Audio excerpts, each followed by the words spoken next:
The Polar Express. Written and illustrated by Chris Van Allsburg.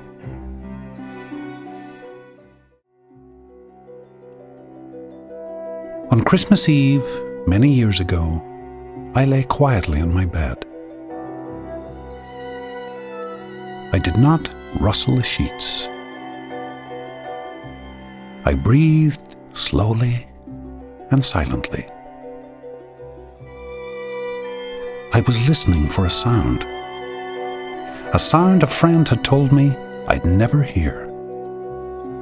The ringing bells of Santa's sleigh. "There is no Santa," my friend had insisted. But I knew he was wrong.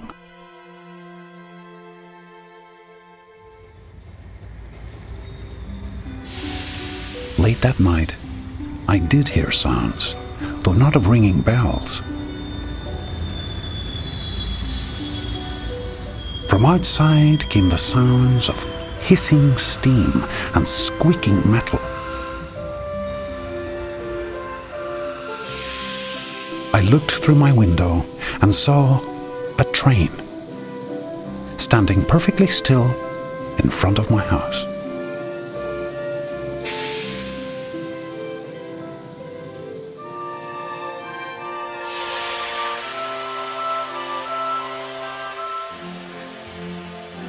It was wrapped in an apron of steam. Snowflakes fell lightly around it. A conductor stood at the open door of one of the cars. He took a large pocket watch from his vest, then looked up at my window. I put on my slippers and robe. I tiptoed downstairs and out the door.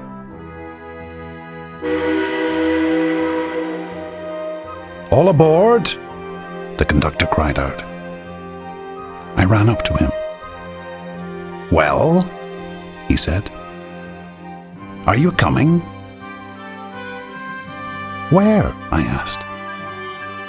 "Why, to the North Pole, of course," was his answer.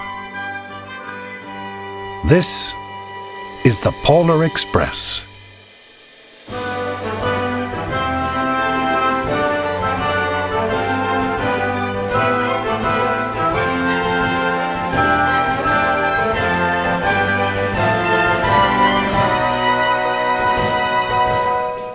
I took his outstretched hand, and he pulled me aboard.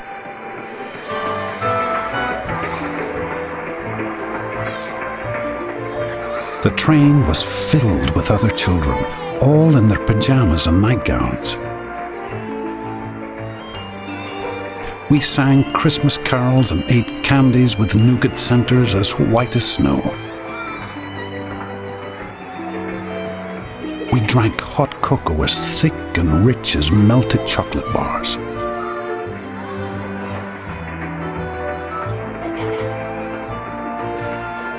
Outside, the lights of towns and villages flickered in the distance as the Polar Express raced northward.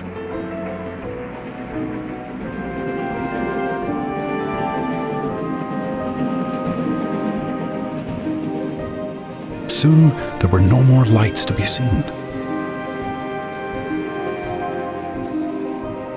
We traveled through cold, dark forests, where lean wolves roamed, and white-tailed rabbits hid from our train as it thundered through the quiet wilderness.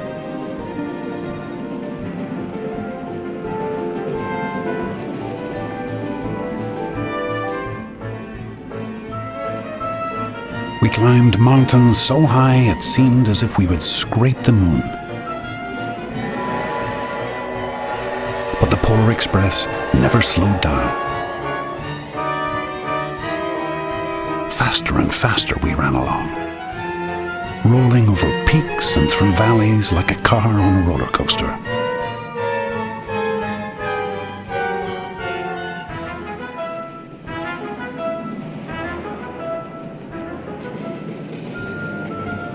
The mountains turned into hills, the hills to snow-covered plains. We crossed a barren desert of ice, the great polar ice cap. lights appeared in the distance. They looked like the lights of a strange ocean liner sailing on a frozen sea. "There," said the conductor, "is the North Pole."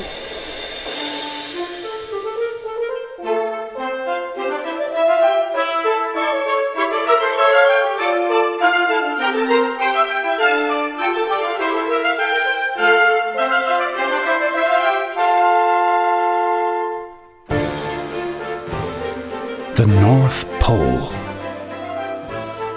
It was a huge city standing alone at the top of the world, filled with factories where every Christmas toy was made.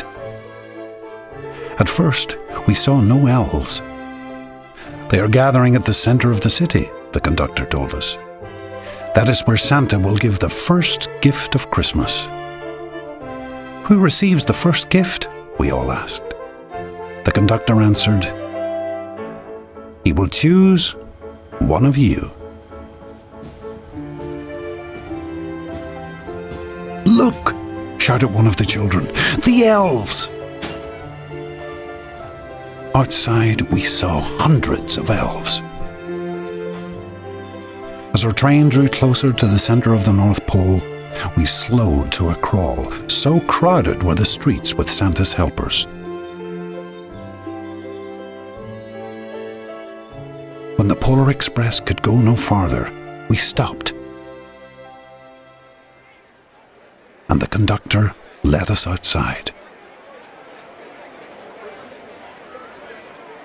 We pressed through the crowd to the edge of a large open circle.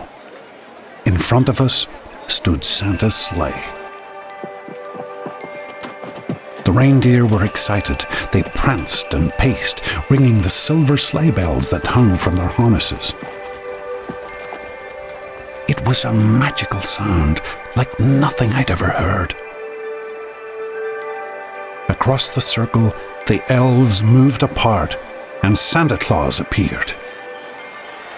The elves cheered wildly.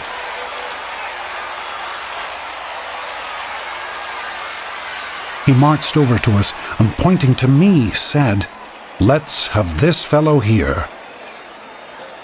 He jumped into his sleigh. The conductor handed me up. I sat on Santa's knee and he asked, "Now, what would you like for Christmas?"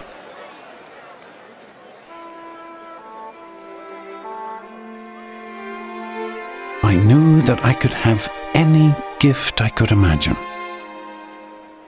But the thing I wanted most for Christmas was not inside Santa's giant bag.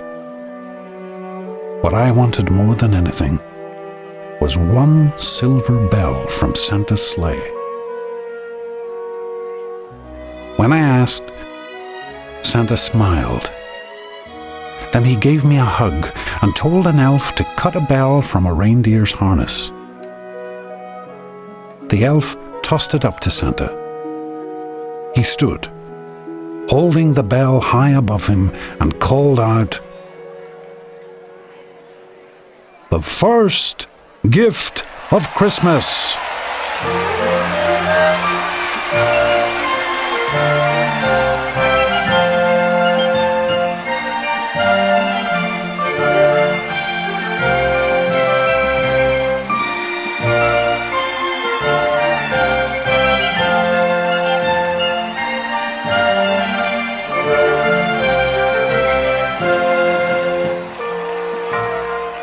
The clock struck midnight as the elves roared their approval. Santa handed the bell to me, and I put it in my bathrobe pocket. The conductor helped me down from the sleigh.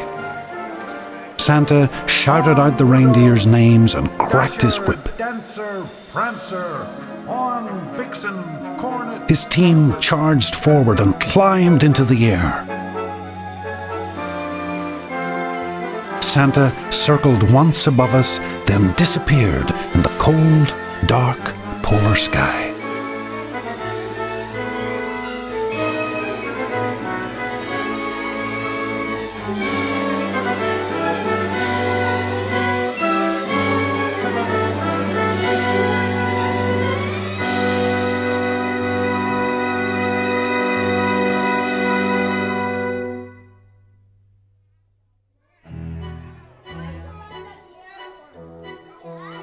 As soon as we were back inside the Polar Express, the other children asked to see the bell.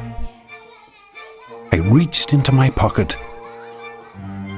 but the only thing I felt was a hole. I had lost the silver bell from Santa Claus's sleigh.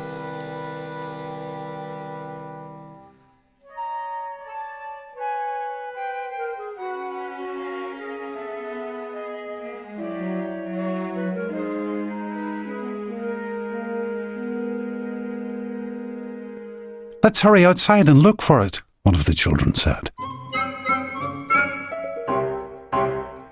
But the train gave a sudden lurch and started moving.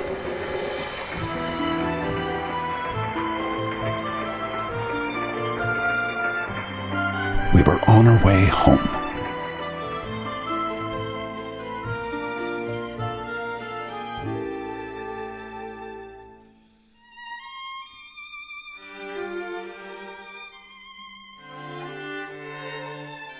It broke my heart to lose the bell.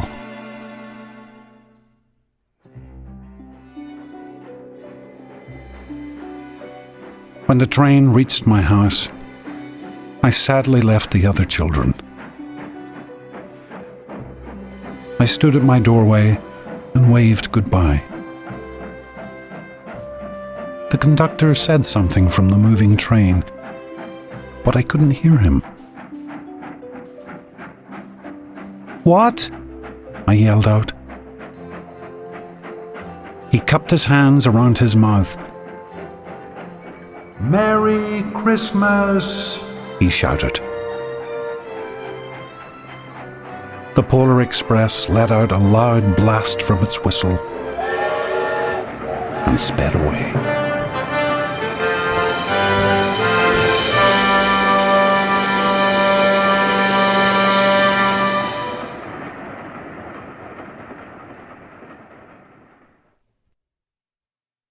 On Christmas morning, my little sister Sarah and I opened our presents. When it looked as if everything had been unwrapped, Sarah found one last small box behind the tree. It had my name on it. Inside was the silver bell. There was a note. "Found this on the seat of my sleigh. Fix that hole in your pocket. Signed, Mr. C." I shook the bell. It made the most beautiful sound my sister and I had ever heard. But my mother said, "Oh, that's too bad." "Yes," said my father, "it's broken." When I'd shaken the bell, my parents had not heard a sound.